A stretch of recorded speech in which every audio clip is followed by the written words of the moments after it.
இமயமலை பயணம் உங்கள் வாழ்நாள் கனவா? ரிஷிகேஷ்லேருந்து ஆரம்பிக்கலாம் இந்த பயணத்தை. தத்தாத்ரேய பகவானோட ஆசீர்வாதத்தோட, வீரபத்ர பகவானோட தரிசனத்தோட இந்த புனித பயணம் ஆரம்பம். ஃபஸ்ட்டு வர்றது தேவப்பிரயாக்.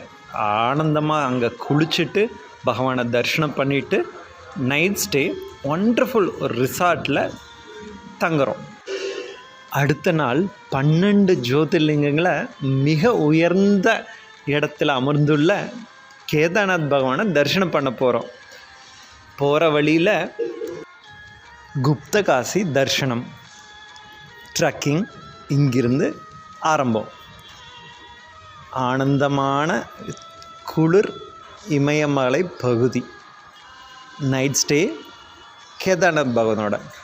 விடிய காலையில் திவ்ய தரிசனம் பார்த்துட்டு திரும்பி பேஸ் கேம்புக்கு வரோம்.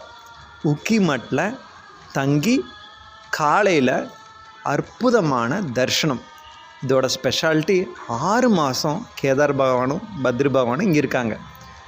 அது முடிச்சுட்டு ஜோஷிமட், ஆதிசங்கர் பகவான் நிறுவன 4 மடங்களில் முக்கியமான ஒரு மடம் ஜோஷிமட்.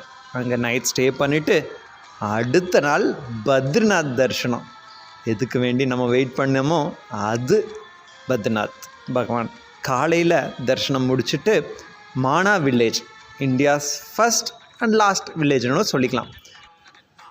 வேதவியாசர் குகை, கணேஷ குகை, சரஸ்வதிமா அருவி, அது மாதிரி அற்புதமான காட்சிகளும் தரிசனமும். பின்ன இந்தியாஸ் ஃபஸ்ட் டீ ஷாப்பில் டீ சாப்பிட்டு அற்புதமான சவுத் இண்டியன் உணவு அருந்துட்டு மறுபடியும் கீழே இறங்கி கர்ணப்பிரயாக் வரோம். கர்ணர் மோக்ஷம் அடைஞ்ச இடம்.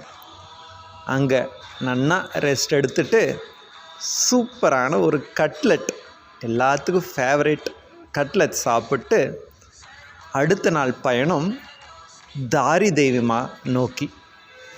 ஒரே நாளில் ஒரே விக்கிரகத்தில் 3 காட்சிகளாக தரக்கூடிய அம்பாள் சக்தி. மீண்டும் அன்போடு அழைக்கும் Rishikesh, home for every one and night stay. எல்லாரும் இமயமலைக்கு வாங்க. அழகான மெமரிஸ் எப்பொழுதும் உங்கள் வாழ்நாள் முழுக்க நிறைஞ்சிருக்கட்டும். இந்த பயணத்துக்கு எல்லோரும் வாங்க. Registration open. வாட்ஸ்அப் எங்களுக்கு பண்ணுங்கள்.